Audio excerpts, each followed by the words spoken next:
So listen, man, you invest in crypto. You've been investing, I think, for a while. How does cryptocurrency and esports and e-gaming intersect? Yeah, I mean, that's a super interesting intersection. I think it's inevitable that crypto and blockchain technology will integrate into gaming. We can see good examples of it already with games like Axie Infinity, which is a pretty big game. A lot of there's like Fate and Arena, which is kind of like a mobile game.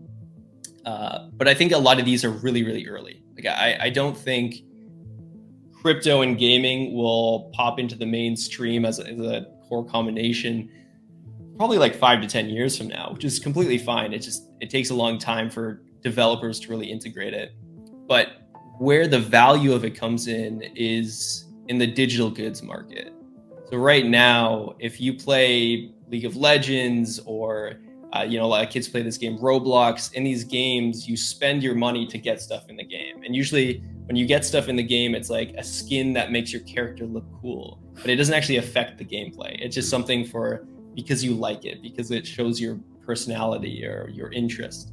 And so there's a lot of money being spent just for these kind of things already, and just kind of Web 2 games.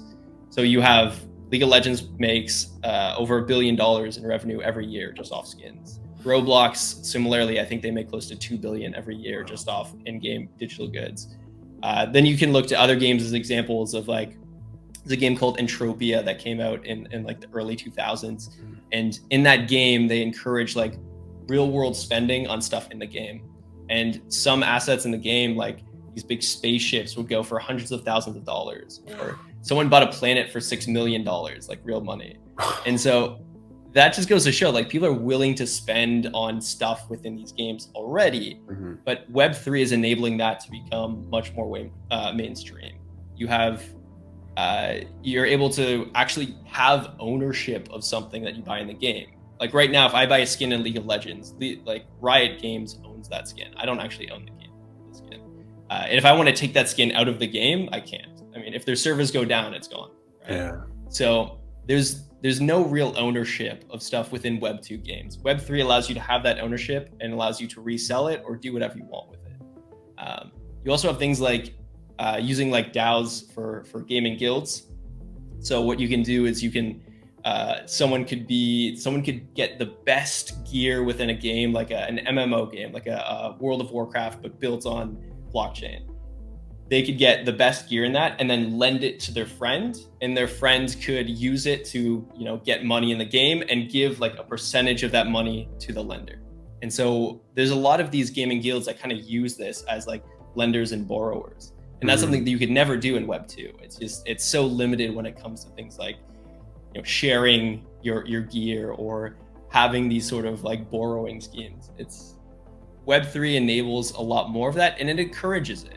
I mean, a lot of spending money and using real money to get stuff in games in the past has been seen as like a bad thing by developers. Like in the game World of Warcraft, if you sell your account, you can get banned, which is really sad. Like someone puts in 1,000 hours and they want to sell their account and make a couple $1,000 out of it. I mean, they're not doing it for a job, but it's still nice that they can, get a reward at the end of it. And then Blizzard bans them for it. So it's kind of sad that people can't get that extra real world reward, even though someone wants to buy it and someone wants to sell it, but the developer says no. So I love to see that Web3 is kind of changing that, and it's making a lot of the marketplaces of digital goods a lot more accessible, a lot easier, and a lot more efficient. So Web3 is basically giving you full ownership, where Web2, you don't really own it, right? Like you said, it's on the games, or it's on the actual, the game's server. And if that goes down, then you've lost it. Kind of like if you kept your money or your crypto on a centralized exchange and it went down, then you lose your crypto instead of you having it in your MetaMask or in your own private wallet. It's interesting. Exactly. Yeah. And there's a lot of games that are kind of popping up now that already implement this, and it's interesting to see it now.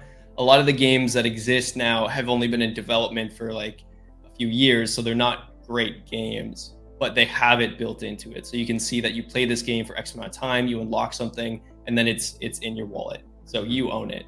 And then you can go to somewhere like Fractal, which is a marketplace, and you can sell it to someone else. And it's super efficient. It's super easy. to do it all. So I love seeing the technology pop up. I think the only problem is these games aren't that well developed yet because they haven't had time, and so they're not that sticky. A lot of people are playing these games to make money as the main goal, but I think they won't really kind of go into the mainstream until they're fun enough that the main goal is to play for fun, and the money is just kind of a secondary side of it. Yeah.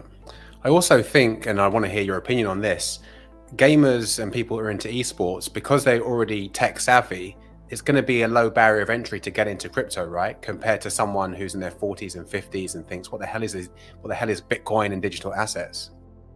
Yeah, for sure. I mean, a lot of these games already have like the most complicated ways of making in-game currency and the most complicated ways of making progress within their game. So I feel like gamers love a certain level of complexity, and they're very used to it as long as there's a reward at the end of it. So getting them into Web3 and teaching them about crypto is definitely a lower barrier than trying to teach my dad about it. Exactly.